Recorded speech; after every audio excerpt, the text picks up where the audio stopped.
ಹರೇ ಕೃಷ್ಣ. ಅಧ್ಯಾಯ 3 ಶ್ಲೋಕ 11. ಈ ಶ್ಲೋಕದಲ್ಲಿ ದೇವತೆಗಳನ್ನು ತೃಪ್ತಿಗೊಳಿಸುವ ಈ ಯಜ್ಞದಿಂದ ಆ ದೇವತೆಗಳು ಸಂತೋಷಪಡಿಸುವವರು ನಿಮ್ಮನ್ನು ಪರಸ್ಪರ ಒಬ್ಬರು ಮತ್ತೊಬ್ಬರನ್ನು ಸಂತೋಷಪಡಿಸಿ ಶ್ರೇಯಸ್ಸಿನ ಉತ್ಕೃಷ್ಟವಾದ ಹೊಂದುವಿರಿ. ಈ ಅನುವಾದ ನೋಡೋಣ ಬನ್ನಿ.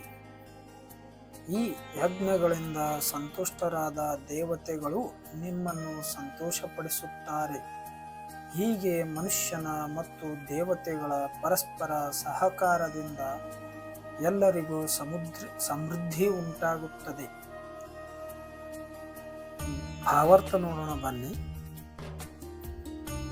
ದೇವತೆಗಳು ಐಹಿಕ ವ್ಯವಹಾರಗಳ ಆಡಳಿತವನ್ನು ನಿರ್ವಹಿಸಲು ಅಧಿಕಾರವನ್ನು ಪಡೆದವರು. ಪ್ರತಿಯೊಬ್ಬ ಜೀವಿಯ ದೇಹ ಮತ್ತು ಆತ್ಮಗಳ ಪೋಷಣೆಗಾಗಿ ವಾಯು, ಬೆಳಕು, ನೀರು ಮತ್ತಿತರ ಎಲ್ಲ ವರಗಳನ್ನು ಒದಗಿಸುವ ಹೊಣೆಯನ್ನು ದೇವತೆಗಳಿಗೆ ವಹಿಸಿದೆ. ಅವರು ದೇವೋತ್ತಮ ಪರಮಪುರುಷನ ಶರೀರದ ವಿವಿಧ ಭಾಗಗಳಲ್ಲಿ ಅಸಂಖ್ಯ ಸಹಾಯಕರಾಗಿದ್ದಾರೆ. ಅವರು ಸಂತೋಷ ಮತ್ತು ಅಸಂತೋಷಗಳು ಮನುಷ್ಯನನ್ನು ಯಜ್ಞಗಳನ್ನು ನಡೆಸುವುದನ್ನೇ ಅವಲಂಬಿಸಿದೆ. ಕೆಲವು ಯಜ್ಞಗಳ ಉದ್ದೇಶ ನಿರ್ದಿಷ್ಟ ದೇವತೆಗಳನ್ನು ಪ್ರಸನ್ನಗೊಳಿಸುವುದು, ಆದರೆ ಎಲ್ಲ ಯಜ್ಞಗಳನ್ನು ಮುಖ್ಯ ಭಕ್ತರ ಎಂದು ಶ್ರೀ ವಿಷ್ಣುವನ್ನು ಪೂಜಿಸಲಾಗುತ್ತದೆ.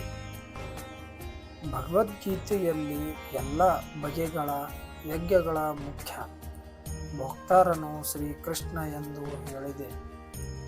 ಭಕ್ತರಂ ಯಜ್ಞ ತಪಸ್ಸಂ. ಆದುದರಿಂದ ಯಜ್ಞಪತಿ ಕಟ್ಟಕಡೆಗಳ ಸಂತೃಪ್ತಿಯ ಎಲ್ಲ ಯಜ್ಞಗಳ ಮುಖ್ಯ ಗುರಿ. ಈ ಯಜ್ಞಗಳನ್ನು ಪರಿಪೂರ್ಣ ರೀತಿಯಲ್ಲಿ ನಡೆಸಿದಾಗ ಸಹಜವಾಗಿ ಬೇರೆ ಬೇರೆ ವಿಭಾಗಗಳನ್ನು ವಹಿಸಿಕೊಂಡಿರುವ ದೇವತೆಗಳನ್ನು ಸಂತುಷ್ಟರಾಗುತ್ತಾರೆ ಮತ್ತು ನೈಸರ್ಗಿಕ ಉತ್ಪನ್ನಗಳನ್ನು ಒದಗಿಸುವುದರಲ್ಲಿ ಅಭಾವಕ್ಕೆಡಗಿದ ಇರುವುದಿಲ್ಲ.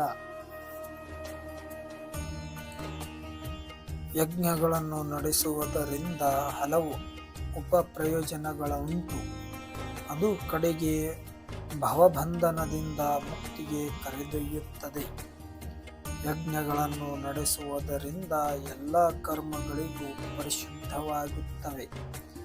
ವೇದಗಳಲ್ಲಿ ಹೇಳಿರುವಂತೆ ಆಹಾರಂ ಶುದ್ಧ ಸತ್ವಂ ಶುದ್ಧಿ ಸತ್ವಂ ಶುದ್ಧ ಧ್ರುವ ಸಂಸ್ಕೃತಂ ತಿಲಭೇವ ಸಮಗ್ರ ತ್ರಿತನಂ ವಿಪ್ರಮೋಕ್ಷ.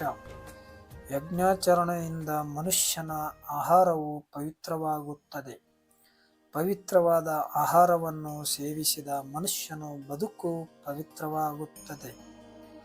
ಬದುಕು ಪವಿತ್ರವಾದ ಸಮಾಧಿಯಲ್ಲಿ ಸೂಕ್ಷ್ಮ ಅಂಗಾಂಶಗಳನ್ನು ಪವಿತ್ರವಾಗುತ್ತವೆ. ಸ್ಮೃತಿಯು ಪವಿತ್ರವಾದಾಗ ಮನುಷ್ಯನ ಮೋಕ್ಷ ಮಾರ್ಗವನ್ನು ಕುರಿತು ಚಿಂತಿಸಬಹುದು. ಇಲ್ಲವೋ ಸೇರಿ ಶ್ರೀ ಕೃಷ್ಣ ಪ್ರಜ್ಞೆಗೆ ಒಯ್ಯುತ್ತವೆ. ಇಂದಿನ ಸಮಾಜಕ್ಕೆ ಅಗತ್ಯವಾದದ್ದು ಶ್ರೀ ಕೃಷ್ಣ ಪ್ರಜ್ಞೆ ಎಂದು ಮಹಾಗೀತೆಯಲ್ಲಿ ಹೇಳಲಾಗಿದೆ.